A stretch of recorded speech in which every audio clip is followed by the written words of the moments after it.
welcome to the Hollywood Show panel for the Warriors. Tonight we have Dorsey Wright here. Then we have Deborah von Volkenberg. Michael Beck.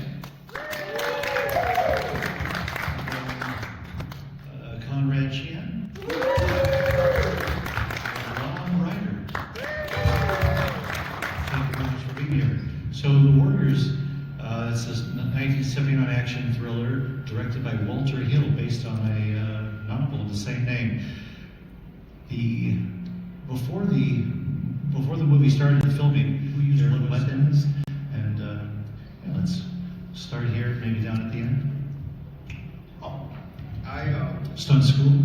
Stunt school. Yeah, I didn't get to use any weapons, but stunt school, they basically taught us the mechanics of fighting in front of a film camera as opposed to a stage, Broadway stage. And since it's the, hate to get real technical, it's the depth perception that you have of a movie.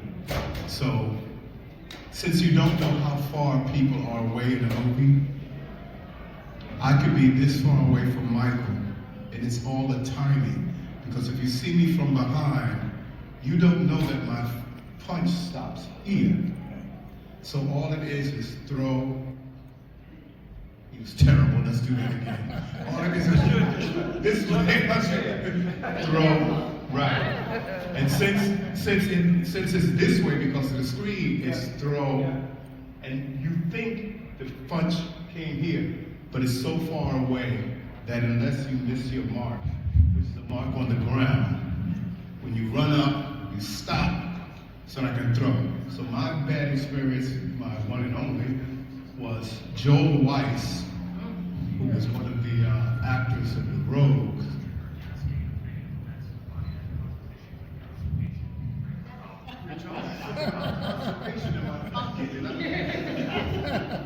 Oh, okay. We've been telling you that for years. So, Joe Weiss stepped past his mark. And when I swung, I hit him in the face. And I said, "Ooh, I'm sorry." And he said, "That's okay." And the director got really mad because to them that was a good shot, but I don't like hitting people in the face and not saying, "Ooh, excuse me," if they didn't do anything bad to me. So that's stunt school. Teach you how to fight and not get hurt. Kind of what happened about 3 weeks before principal photography. The stunt coordinator from California came into town, and all of us warriors were, you know, we were taught how to throw punches, take punches, do all of that. We were all kind of, you know, newbies on the block. It was most people's first movie, so there was no insurance problem with any of us getting together. So, you know, nowadays, you know, if you're the number one on the call sheet, unless you're Tom Cruise, you don't do many stunts. But we did all of them, pretty much everything. The only thing I can remember that we didn't do was Terry Michaels being thrown into the mirror in the bathroom fight. Other than that, we were doing it. And these two guys right here should talk about it because they both ended up being stuntmen. Yeah, I actually started in the movie as a location scout, and one of the real stuntmen busted up his leg, I guess in a running scene as a baseball fury. And Walter Hill, in his inimitable way, called me over one night. He's like, "Hey, I hear you're a tough guy." And I'm like, "Yeah." And he's like, "Well, I want to put you in my movie." And next thing I know, I was the Purple Fury, and ended up in a bat fight with Michael here that ended the sequence. And it was intense. The bats were real. We were swinging pretty much as hard as we could. And we survived it just fine. I took a few shots to the ribs, but Craig Baxley, stunt coordinator, told me every time you get hit, it's an extra $50. And I was like, And he was saying, hit me hard. "Let's go again, Walter. Let's do it again." And you were also a punk. And I was a punk. I threw vermin into the mirrors. That's my one retribution in the whole movie. We talked about constipation. Have you heard of the new constipation movie? It hasn't come out yet. It's a dad joke. It's a dad joke. Mine is reverse, actually. I was hired as a stuntman to do the fight scenes. And then Walter asked me if I knew how to skate. And then I started lying and learned. Spent the whole summer in Central Park at Sheep's Meadow and the band shell and all of Central. And then I did the shots. And I remember that shot going down the ramp. Yeah. You know, all I could think is don't fall, don't fall, don't fall. Where was that? It was in Union Station, which is now, isn't it beautiful? Yeah, we had to come up, I was following you, and then we went down, and now it's a police station, and there's like, I was given a tour of the place, and there's now a place where they hold the inmates. Wow. So the film was shot predominantly at night on the streets of New York City. What was it like with all those night shoots, shooting night after night in the streets of New York? Tiring. No, we shot 80 nights, I think. So you just got used to it. We'd go to work, we'd meet at the Gulf and Western building at 5:30 and get in a van and go to wherever the location was. We would eat lunch at 9 o'clock at night after makeup and stuff, and then we'd go to work. And, Dinner at midnight? Dinner at midnight. That's right, midnight, that's right, yeah. We had it was breakfast when we first got there, right? You fixed us breakfast. Can I say that? You can say whatever you want. Well, we wrapped at dawn, and we all went back to your apartment, and you fixed us breakfast, but I remember people had Heinekens with their breakfast. Because for you guys, it was like the end of your work night. So you had a Heineken at the end of the night, but it was breakfast. That's the first time I had melon, by the way. You like squeezed lime on it, and suddenly melon was good. Okay. What a memory. A private memory for him. Yeah, it was, it was grueling, for sure, because, what do you do on the weekend? You're used to being, I would go to bed, I don't know what, we'd get home, it was 7, 8 o'clock, so I'd go to bed, I'd get up at 2 o'clock, go to the gym, and then report to work, so it was, and then on the weekend, what do? You find places in New York that are, still going at 5 a.m. because you're not going to turn that clock around on the weekend. It would be crazy. Yeah, it was pretty grueling, pretty strange. What he's leaving out real quick is, this wasn't New York like now. So when he talks about, we went to a neighborhood, we got into a bus late at night and just went to a neighborhood like regular 9 to 5. The neighborhoods they were going in, I would not even go there, and I grew up in New York City. So half the places they went to, no, they weren't like real nice neighborhoods. Matter of fact, they didn't want you in some of them neighborhoods, unless you were going to, a little something, otherwise take your cameras, or we'll take your cameras, and you won't shoot nothing. This is New York in what, the late 70s? Yeah, 78. Yeah. So let's not get it twisted. They weren't like, wow, we're going to shoot a film, and everybody's like, okay. They were lucky that they shot that film and came back home. I was gone by then. I didn't have to go to those neighborhoods. So the director Walter. Well, I would go to the set when I wasn't working. And I don't remember who asked me, but they said, what are you doing here? You're not working. Why would you want to do this? And like, where else would I want to be? It was festive. I got to hang out with you guys. I got to watch Walter shoot film. Got to see how the whole thing was done. And I got to hang out in these crazy places late at night, feeling quite well protected. And it was incredibly festive. And I learned a lot. Like, where else would I want to be? Except hanging out with you guys all summer long. Actually, it went right into October, so we covered some seasons. So the director Walter Hill had real gang members as extras at some spots in the film, as well as off-duty police officers, making sure things didn't go awry. Maybe some perhaps recollections of anybody talking to some of the real gang members, because I heard some of the gang members wanted to challenge some of the cast members as well. On the box, the DVD, the VHS, whatever you want to call it, the box, Stories. if you look on the back, there's a bathhouse and it says The Warriors. Oh, right. Before it said The Warriors, we're in Brooklyn, New York. I don't know if y'all grew up in Brooklyn. Well, I went to school there. So I went to school there, right? So you knew Coney Island, that side of Miami Brooklyn. Beach got a big glob of sand thrown into my ear There by you go. somebody just walking back to my town. Bam! It was like it was rough out there. So the bathhouse had a gang name on there, Homicide Incorporated, which is a huge Latino gang. So much so that you mind your business and keep going. So we go out there, they're looking at the bathhouse, the art people, and we had 1 or 2 trailers that day. We were all like either in 1 trailer or 2 trailers. And we're sitting in the trailer, and James Remar comes in, who's Ajax, and he's what's called a method actor, so he never drops character. And he's calling me Cleon, and I got my towel around my neck, and I'm looking at him like he's insane because I keep going, James, and he blanks out. And so you have to say, Ajax. There's some guys bopping on our territory. I'm like, yeah, okay. So I open the door, there's like 20 or 25 young men in denim jackets. See, we had leather, no.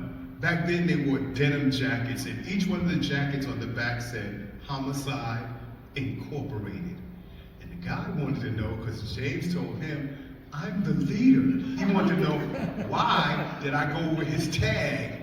Anybody who knows about tags, especially in New York, you don't write over somebody else's tag, especially Homicide Incorporated. You put Warriors, because now it's like, either you're going to erase that or I'm going to erase you. So quickly I became an actor, because I'm not a gang leader.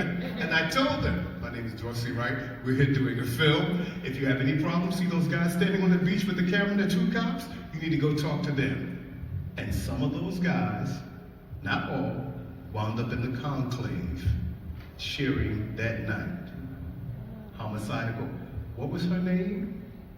The extra, the woman that was hiring the extras?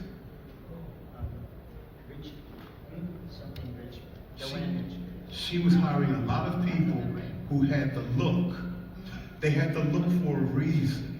That night we were in the conclave, a lot of those guys were not union card holders. You can tell them they were card holders. They all said, hi, what gang are you with? I'm with the, and the other guys just looked at them like, yeah, okay. So, hey. So if we could get maybe, what were your guys' favorite scene or fight in the movie? Different people up here, we start on this end. Yeah, I'll start, because after Michael Beck here beat the crap out of me with a baseball bat, Walter decided to put me in punks in the bathroom brawl, subway bathroom. And I actually got a chance to hurt one of these guys. It was Vermin, Terry Mikos, wonderful actor, great guy. And at a certain point, I spin him around, I punch him in the gut, I lift him up and toss him into the mirrors, if you recall. And so we were starting to shoot that, rehearsing it, and I lifted Terry up and I realized, oh my God, I can't throw this guy across the room. I mean, he weighs probably 165, 170 pounds. And he was being doubled by Gary Baxley, Craig Baxley's cousin. And then they did, well, let's do a rehearsal with Gary now. And then they wanted me to lift him and throw him. And I'm starting to do that. And then Walter and the stunt coordinator started laughing at me. And I thought, oh, you guys set me up for this. And then Baxley called in a mini tramp. And the stuntman hits that tramp, and as he does, I grabbed him and threw him into the mirror. So that's what made it was fluid. It looked really cool, and we didn't put Terry Mikos at risk. So that was my claim to fame. So I actually got back at one of these guys. For me, of course, the fight scene, but because of Craig Baxley and Walter Hill, Craig created a ballet. It took over, or just about a week, just in Astoria Studios. And that, I mean, of course, the baseball theories were great, but of course, the bathroom fight. My favorite scene in the movie is this one.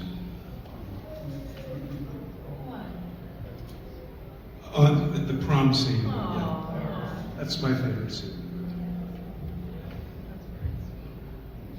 No fighting in that scene. Deborah? What's your favorite scene? Well, the only fight scene I was in was the bathroom, which was super fun. But Gary, I was so worried about hurting him that I wasn't putting enough gusto into the head knock, and we had to keep doing it over and over and over. Poor Gary, I'm sure he had to take like a bottle of Tylenol after that. It was a good sport, but oh my God, I just like overdid it. But I also remember Marcelino and I huddling in a corner, and our trivia is that we saw The Driver. We loved The Driver, another Walter Hill film, and we loved Isabella Gianni. So while we were huddling in the corner and you guys are all fighting, the two of us would do Isabella Gianni. We both had those faces. At some point, you can see us both go.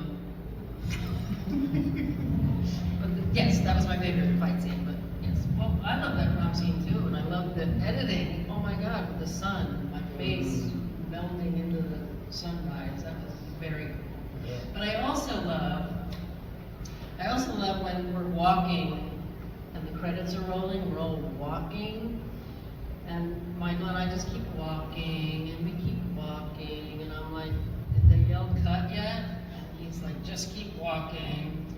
Or we've gone over a dune, no one can see us anymore. It's like, just keep walking. I think we walked like halfway back to Manhattan. And we got down to like a road and they greeted me with flowers. So that was also incredibly sweet.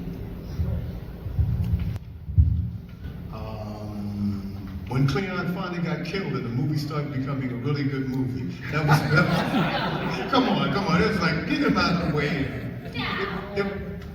It was a good movie after that, trust me. You had stuff that didn't look like with Pam Poitier. I know, but I'm saying there was some cool stuff going on that people didn't necessarily get to see. I would have watched that, but instead it was just my face and everyone looking at me, so it was like, tell me when the movie starts. And they So we'd like to take some audience questions now. So who's got a question for these people? Yes. When you guys met with the orphans, or running from the orphans, and that car explodes, can you explain how real that was and what was the dangers? Did anybody get hurt during that? The reason why I'm taking this one is because I was also an orphan, and being that I was a stuntman, Billy and Agnes and I were injected into the orphans, and we had to run around, and so we had to hit our mark, right? And so we'd hit our mark, and the special effects would push a button, nothing. 11 times. And his secret, or his remedy, was to put a little more gas. I wish I had the pictures here. And I had to, there was so on here, the camera's here, right? So when I hit the mark, it's supposed to be, and I'm supposed to sell it into camera, right? By the time it went, I didn't have to sell anything. The door flew, the door was hanging on a thread of metal. The trunk, the back of the trunk went up on a roof, glass all over the place. And we're running by. And you're running That is by. us really running by We were right on top. this unexpected catastrophe. We're so lucky that hood didn't like just land on people. So lucky. Another question? I have a question for Michael Beck. The Molotov cocktail, can you describe what that was like? What? The Molotov cocktail, throwing it. Throwing it? Well, I was a quarterback in high school and college, so throwing a football is a little bit different than throwing a whiskey bottle, but it's the same principle. And I just got lucky. You know, I threw it from across the street and it went and hit the windshield. So they lit it? They lit it, and what they did, and the first take I threw it, and the wick fell out of it, so we had to do it again. But what was the accelerant? Was it gasoline? In the bottle, probably just nothing in the Just bottle. throw it. Yeah. But They did- the the camera wick just, was burned. yeah, the camera just panned with the flying bottle.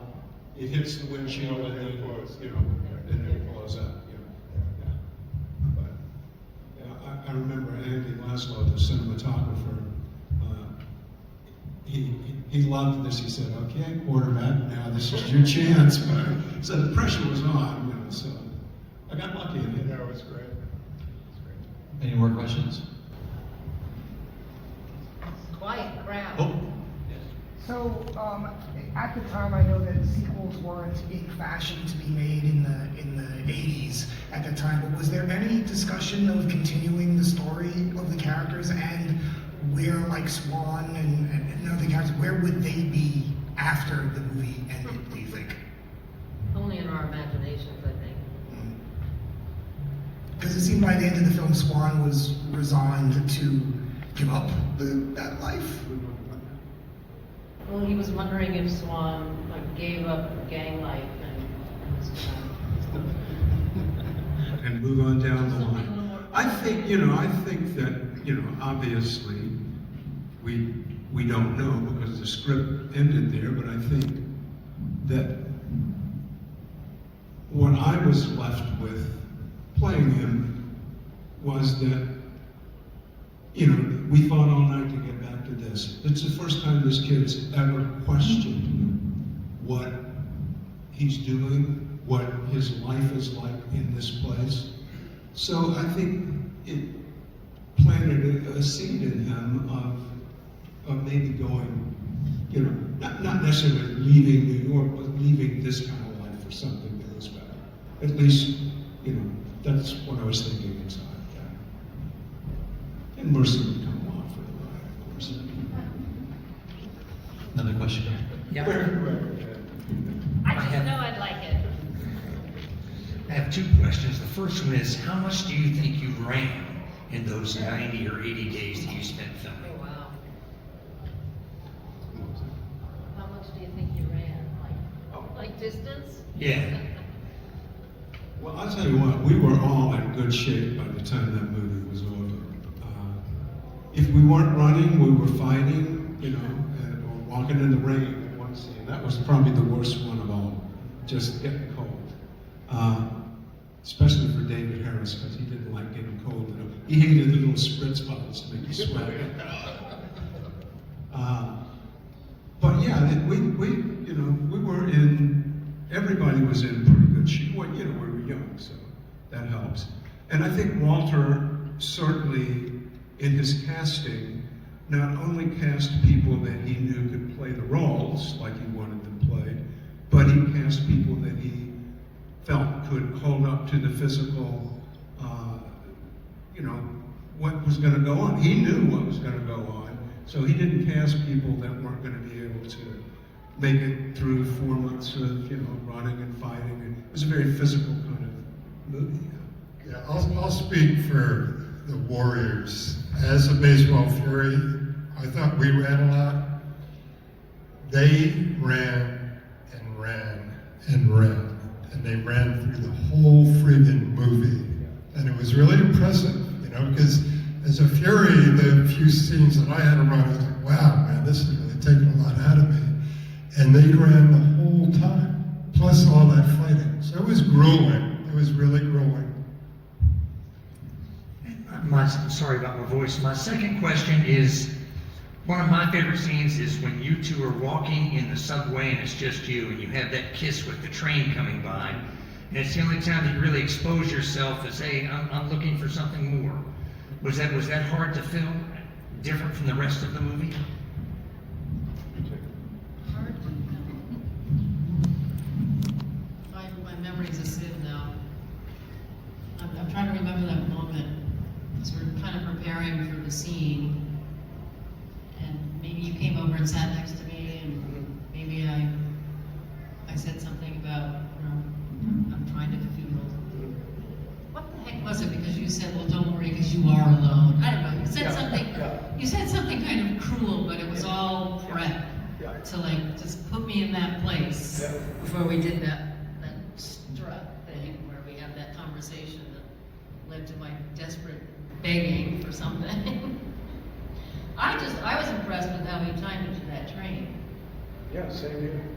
Like they just must have had those walkie-talkies going, and they knew it was at the previous station, and it was about to come in and get the camera rolling. But I think it was hard because we were all very tight, but it felt like, I'm kissing my family. Kissing your brother. Something, So, kissing your cousin, does that still make us brothers? So you feel a little shy about that because you've bonded in a way that it's like, oh, and now we have to be romantic. Oh, that's a whole different thing. But yeah, that's actually a very favorite moment of mine too. I have lots of favorite moments. Time for one more question? Yes. I got two. One's for Dorsey. How'd you feel about the way you went out in the film? Like, cause you kind of got offed. He deserved everything he got. He was a jerk. First of all, when somebody gets shot, the last thing you would do was go over to see the dead body laying there. And second, when somebody screams, it was him, you don't turn around and question it. You do what they did. You run. Cleon got what he deserved. I love the movie, but I never sugarcoat it. Come on, you'd be an idiot to go, pow! Damn, somebody got shot. He's dead. He's bleeding. No, you don't do that. I recognize that part, but I just figured you didn't have time to run because they had ganged up on you. There's always time to. He jumps over he hurdles two things to go look at that body. Come on, bro. I did it because people say, why did you do it? It's in the script and they gave me a paycheck. In my life though, is Dorsey actually no, Dorsey's a coward. Dorsey's running that way. I'm not gonna stand and look at the body and go, damn, he was shot. That's messed up. Look at the bullet hole in his head. Cleon got what he deserved. You never know. One never knows. Do one. One question for you though, before we leave. Who did your jacket? She did it. It's a bunch of I've been searching for that image, so if you have any information. It's from Echo Limited. Yeah, it's a t-shirt. So I'll be able to find it? Yeah, on eBay. That's where we found it. ECKO. Is that on the back of your jacket? Yeah. Before we leave, we're going to take a picture of your jacket. Yeah, I thought they spelled it really. Yes, I've been coveting that image since a chiller that we did a long time ago. Somebody had a great T-shirt there, and I'm like, I need one. It's awesome. Your jacket's awesome. My other question's actually for you. My other question's actually for you, Deborah. You got to reunite with Walter on Streets of Fire. Yes. How was that? How was getting to work with him for a second time? Oh, that was awesome. Oh. I have a big voice. You can't hear me? You can carry this real easy. It was awesome. He had me read the script, and there were aspects that reminded me of the Warriors, because they all had to get back from that catastrophe. So, there were certain things but I think I was too old then to play Diane Lane's role, so it was like kind of making an adjustment to where I might fit in. And I can't even remember now about auditioning. I don't know if I auditioned or whether I just got the part. I do remember he gave me the script to read though. And initially my character was going to narrate, and we did a little scratch, and I guess they decided, nah, we don't need that. Bummer. I was looking forward to it. But no, it was awesome. Working with Andy Ladlow, working with Walter. I feel like Craig was there again too. I think Craig, no, it might be someone, might have been another guy. And working at Universal, and we did we worked under a tarp, so the entire back lot was, is it day for night when they do that? And that was awesome, and sometimes we'd like interact with like the tour. There'd be like a tour, caravan coming through, and we'd be like outside waiting to like make some sort of entrance in a car. That was awesome. I wish I could work with him again right this minute. I always want to work with him. I love the way he would say action to get us going, and always had like a little that just like catapulted you into the scene. I loved how spare he was. He didn't want to hear your history or no prep. He didn't want to hear about it. He just wanted you to get out there and do it. And and very, very succinct about what he liked.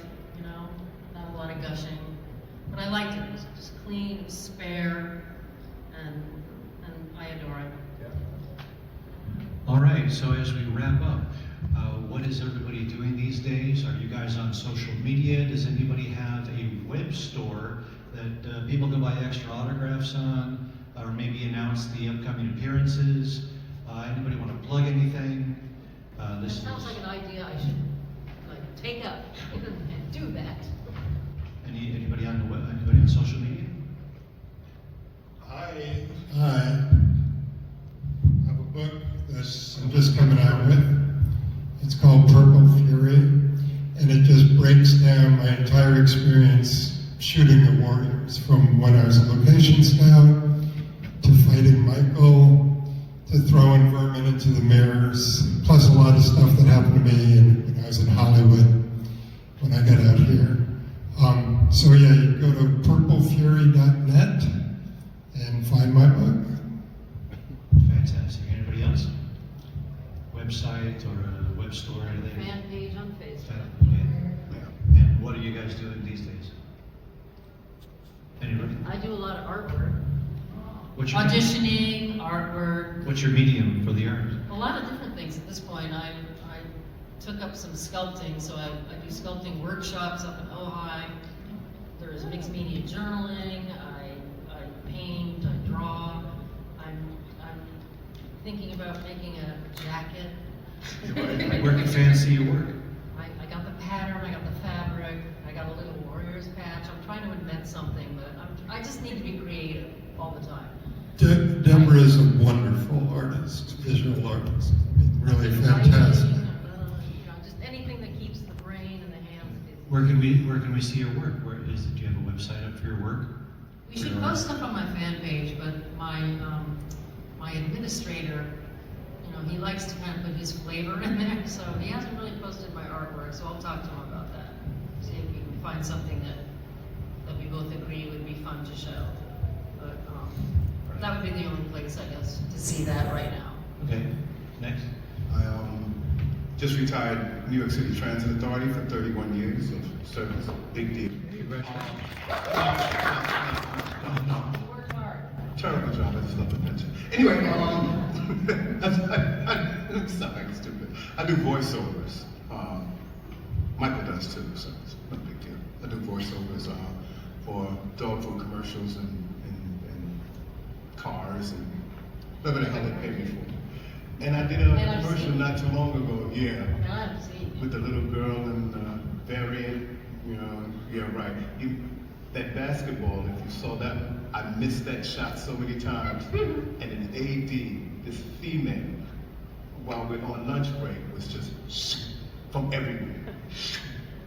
And I'm sitting there going, what are you doing, showing off? She said, no, I was a star on my girls' basketball team in college. This is what I do. So the next shot, I went, make her do the shot, and I'll just do the, so that wasn't me even shooting, she shot it. So, as I voiceovers, I write.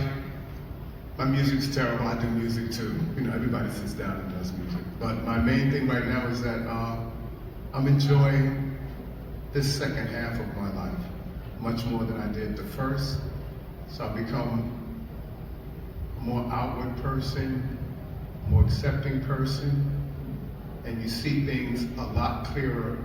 It's like when mom and dad used to tell you stuff and you didn't want to hear it, because I'm at that mom and dad stage where it's like, mellow and chill. Look, what you do is your business. Just leave me alone. I don't be bothered.